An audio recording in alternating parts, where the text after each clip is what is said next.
Hi, Willie. Giving you just a check-in call, just say as it's coming up to that time of the year again where if things were a bit different, we'd be heading off to Mullingar for the Fleadh. Just wondering, are you, like ourselves, thinking about it and missing it this time around? We are missing it. A big part of our lives. Sure, look at next year. This is an leor. Tá stair go leor daoine seo atá imí slína fírinne. Yeah, we know all those. Frankie, Judy Deborah, Mary and Knight. Tá mblianta fada dullig an Fleadh. Sin an tam hógam na leon sira ná le dullig an Fleadh. This is up to shock, imagine.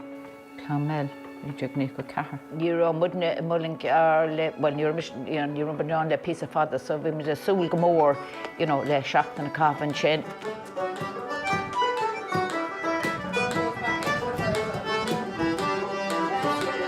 So is mis saibh neorta in le cuivan agus Anya and seo agus seo me lechu plastír le neorta bín si géiste glyn an tamar fad.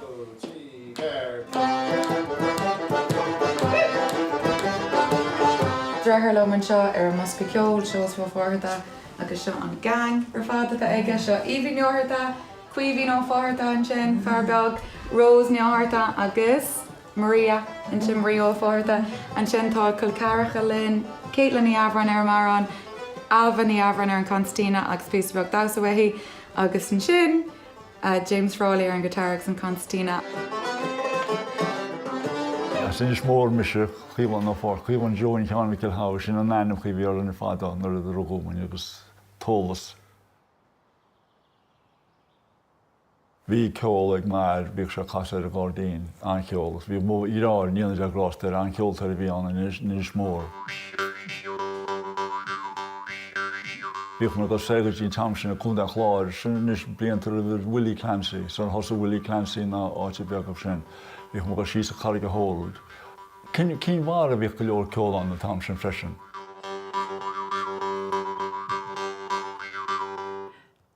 Is as an áit seo mud, lígan Maigh Cuilinn, a camud rintrá blianta is asna. Rugan na gasar fada London agus bhí siad de fólam Ceol. Sá le hánig mud i bhaile, hán drastal mud scoléicse i Clonmel, Clonmel a níideag ní car. Béis sin an céad uair gur hánig mud lena gasar ag an Fleadh. Well, níidir nic a car. Seacht agus 8 béal an ácha. Húsan seo. Bhí sé sin anna bhain an céad uair go bhacamad fireworks ag an Fleadh. Leitr Kennan. Leitr Kenny húsan seo. Hús in Nera ar feblin amháin.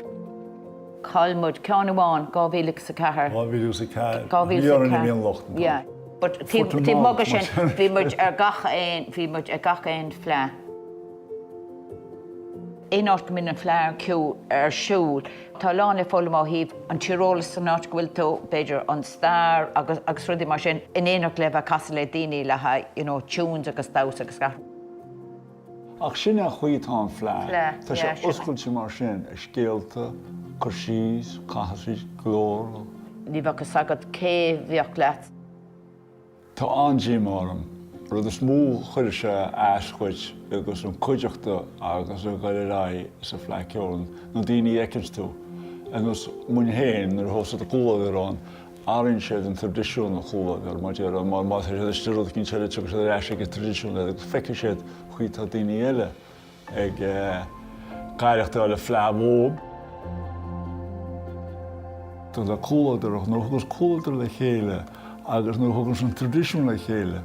Nuair is muointeas tú a chuile tradiisiún atá sa Fleadh, tá Ceol, tá óránaigh, tá scéalta, tá chuile thabhairt a bheadh cúlaidir fóláin, tá sé fóláinar. Tám seo níos tá Fleadh am Fleadh, tá sé teachta níos, agus ní ara tú uite nó go bhfuil se chailsead.